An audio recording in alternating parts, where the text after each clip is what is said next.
پرون چې ما زما خلاف په میډیا باندې کوم پوسټونه شوي یو هم دا نه دی چې یاره مبارکي دي پاڅون ته راشي. دا خو ستاسو د ماشومانو خبرې دي چې مړه ته پاڅون لرانلی او ته پاڅون اعلان دی ونه کړو. خلک ماته وایي ته په اسلام آباد کې ناست یې، پیم اپیس ته ورشه، پیم هاوس ته ورشه، پیم سره میټینګ وکړه، پیم د دې هر څه نه خبر کا، پیم د چې کوم د باجوړ جرګه درو غواړه. زما دا کار دی. ها زما دنده چې مامون کې په پاڅون کې ناست یم ګونډه به مې والي، دا د باجوړ ذاتونه هغې کار دی. ها نه کېدي بس ته هر څه خپله ذمهواري ده. د چا کار به وي پیم ته رسوي، د چا کار به وي سین ته رسوي، د چا کار به وي چې کوم دی عوامو ته چې کوم دی سهولت ورکول، د چا کار به وي هغه سمنډه ترلول، د چا کار به وي دغلته به ولاړي سټیج دغه برابرولي. دلته د هر چا خپل کار دی.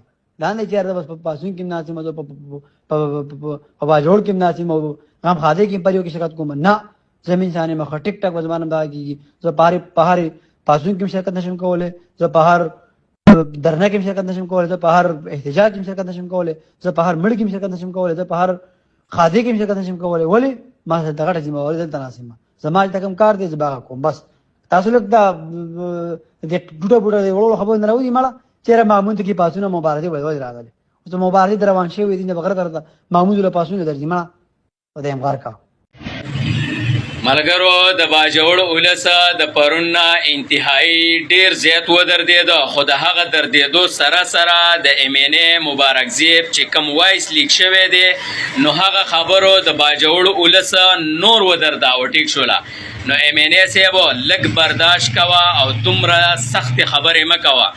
موږ منو چې تاسو زموږ مشران یاستئ، خو تاسو به زموږ نه مخکې یاستئ او موږ عوام به په تاسو پسې درپسې یاستو.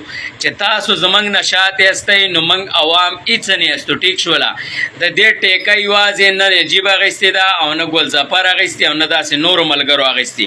دا زموږ د ټولو پښتنو خبره ده، د ټول باجوړ خبره ده. داسې قسمه وایسونه قطعا مه کوه. دا مشورې چې تاله څوک درکوي نو هغه سراسر غلطې دي. بل تاسو سیاسي خلک یاستئ، تاسو ته به یو سړی تیزه خبره هم کوي، تاسو پسې به یو سړی کنځل هم کوي، هغه به ډېر د غوسې نه کوي، ډېر د خفګان نه به کوي. خو تاسو به څه کوئ؟ تاسو به په ځان کې د برداشت ماده پیدا کوئ. صحیح شوله. بل تاسو په خپلو خبرو کې ویلي دي چې یاره موږ دلته میټینګونه کوو، زه د پلاني خواله ورغلم او د پلاني خواله. دغه هر څه هر یو سړی د دغه نه خبر دی. صحیح شوله. د باجوړ هر یو بچی ته خبر دی. تاسو هم په دې خبرو باندې ډېر ښه پوهېږئ. هر یو سړی پې خبر دی. او بل ګورې زما د سپینو خبرو څه کار دی، زما بیا په دې وروځه باندې دړ راځي. صحیح شوله چې سپینې خبرې ونه کړم. نو الله دې وکړي چې په باجوړ کې امن راشي، خوشحالي راشي. دا زموږ د ټولو خوشحالي ده. خو تاله داسې قسمه وایسونه نه دي پکار. لږ سوچ کوه، لږ فکر کوه. صحیح شوله. بیا وروسته وایس کوه. ګوره د باجوړ خلک غیرتي خلک دی، په تا باندې ننګ کلی، په تا یې غیرت کلی دی. تاله داسې لهجه نه ده استعمالول پکار او نه ستا ملګرو له پکار ده. نو لږ سوچ او لږ خپل فکر کوه خبرو ته. ټیک شوله. داسې قسمه وایسونه او داسې قسمه الفاظ دا خوند نه کوي. ټیک شوله. او زمونږ ګورې سپینې سپینې خبرې دي. صحیح شوله. او زه تا ته بار بار دا وایم زه دله د یو ورورولۍ مشوره در کوم. تاله چې څوک دا مشورې درکوي او یا یې په خپله کې نو دا سراسر یې ته غلطه کې. صحیح شوله. ښه په مینه محبت باندې وایس کوه. ټیک شوله. ښه پیغام راوړه، ښې خبرې راوړه. دومره په جذباتو کې مزه صحیح ده.